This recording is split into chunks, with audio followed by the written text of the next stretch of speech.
Oh, there we go. I see Marcus. I see Marcus. We're back on. My bad there. So what we're going to talk about today, friends, is I got you, Marcus. There we go. It's a quick little Marcus thing. I forgot to hit unmute there. So, friends, today what we're going to talk about is one that's kind of fun and it's an interesting perspective, which is answering this question: what accomplishes more, love or anger? And as we look at that, what accomplishes more, love or anger? I want to come at it from this way. First off, there are times where anger is totally appropriate. And those times are few and far between, but there are times for that. And when we look at this question, what accomplishes more, love or anger? It's interesting because I believe that for most of us, we would really get that, yeah, 9 times out of 10, hop right to love, hop right to love. And you think about it this way, out of in your life, you think about your most cringeworthy moments and the moments where you felt like, yep, I was sort of at my best there, or that really felt right. Probably most of our cringeworthy moments have to deal with a time where we were angry and we shouldn't have been, or we lost our cool, or we end up looking silly because we were so upset. And a lot of the moments where we felt like we were at our best were moments of deep love. And why is that? Well, that's because it's how we're created. Like, we're created to be these forms of love. And so we're not that, and we're kind of ego driven and angry. It doesn't work so well. Now, here's an interesting twist for today. So there's an idea here, right? Of as Swedenborg talks about that faith, that this faith we want to create in our lives, this deep trust of God and this deep way of seeing. Faith is much more way of seeing than just a belief. You can see this week's blog on that. And it can grow kind of from two geniuses. One genius, and think of it like genius and species, like a biological term. One genius sort of way to do that is by being deeply loving. And some people are extremely loving, and that builds their faith. So the faith and love sort of become one. And another are those people who are very generous around serving. So that's another way. And there's all kinds of like interplay between those, but it's interesting, from a Christian church perspective, it's not faith built by a bunch of belief statements. The beliefs are important.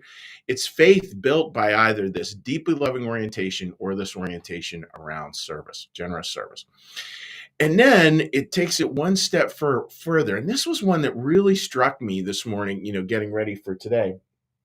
It talks about attitudes of humility that listen to this, right? Our perspective on love is directly tied to our attitude around humility. That's immense. And that's something that just had my head spinning, and it's still spinning right now. Like, wow. So loving people have a certain core humility to them. It doesn't mean they think less of themselves. We don't think less of ourselves. We think less about ourselves. They have this core humility that really is able to love because it's able to. It's not co-opted by the need to be right.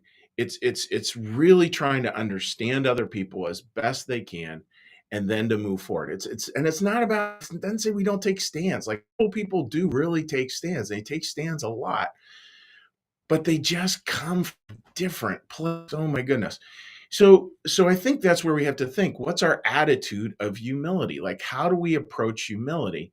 And if we find that, yeah, we'd love a little bit more love in our lives, maybe we need to look at that humility part, just that humbling ourselves a little bit. How that looks, I think that's probably a very individual question, but it's one worth asking.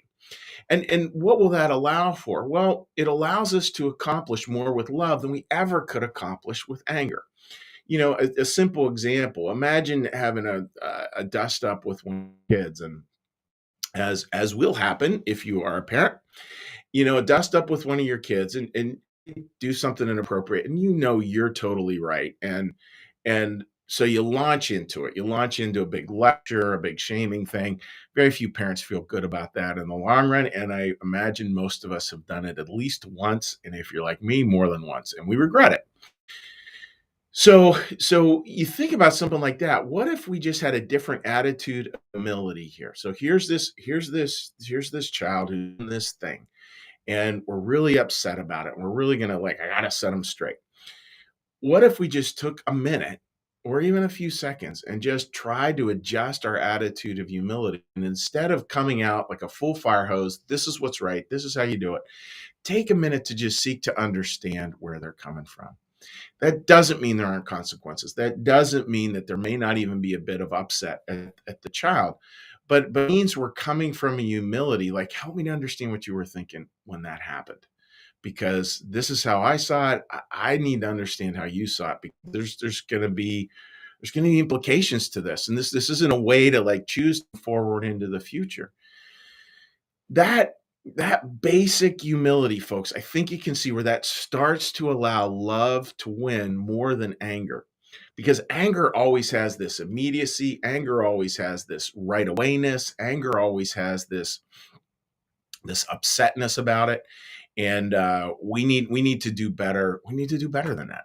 I think we can, and I think that's where humility comes in. So, for today, let's just think about that fascinating connection between love and humility, and how the two might actually go together in ways that are incredibly, incredibly powerful.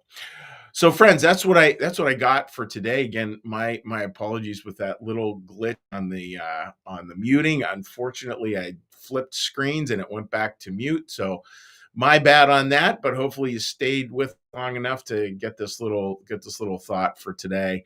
And yeah, now what we're going to do is we're going to do a little prayer, a little blessing, and then we'll say hi to folks on social media. For those of you joining us the first time, we'll be that via New Church Live's Facebook page. So with that, friends, let's get a little breath.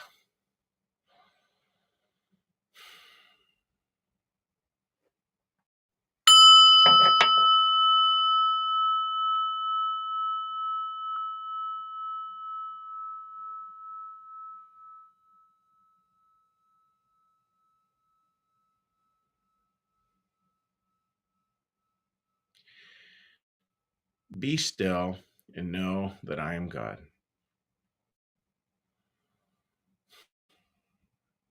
Be still and know that I am.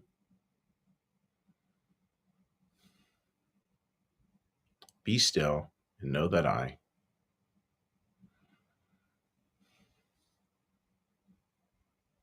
Be still and know that.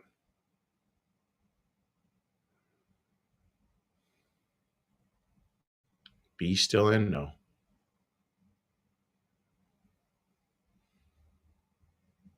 Be still and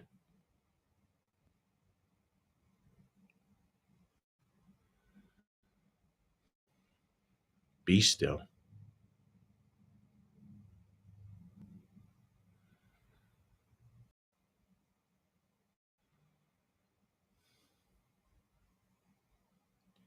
Our Father, who art in the heavens, hallowed be thy name. Thy kingdom come, thy will be done, as in heaven, so upon the earth. Give us this day our daily bread, and forgive us our debts, as we also forgive our debtors. And lead us not into temptation, but deliver us from evil. For thine is the kingdom, and the power, and the glory forever. Amen. May the Lord bless you and keep you. May the Lord make his face to shine upon you and be gracious unto you. May the Lord lift up his countenance upon you, bring you peace, and bring you home. Amen.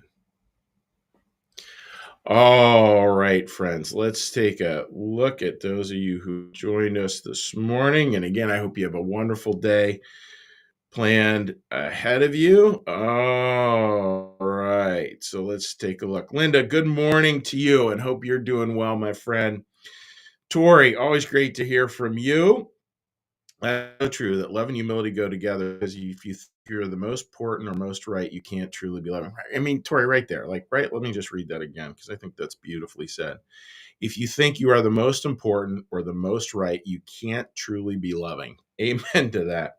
You have to let someone else be equally important and right for us all to let God be the most important and most right. Very true. Sherry writes, good morning. Nice to see fall on its way. Yeah, it sort of is having that quick feel to it, right? Marianne writes a quick thank you, and thank you for you to joining us, Marianne. Always great to see what you have to say. Martha, good morning to you, and I hope you're doing well, my friend. Gene, such good food for thought. And it really is like, man, that whole like how to love and humility go together. I got a whole series cooking on that one now.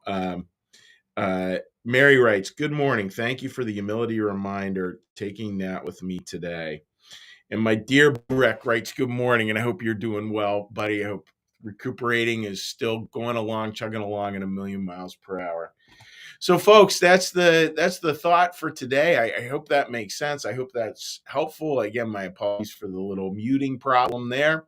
But hopefully you stuck with it. Obviously, some of you didn't got the message. Marcus, thank you for giving me the little phone call reminder that I didn't have the sound on. And yeah, just you folks all the best. Just thinking about how love and humility go together. Take care, friends. Bye bye.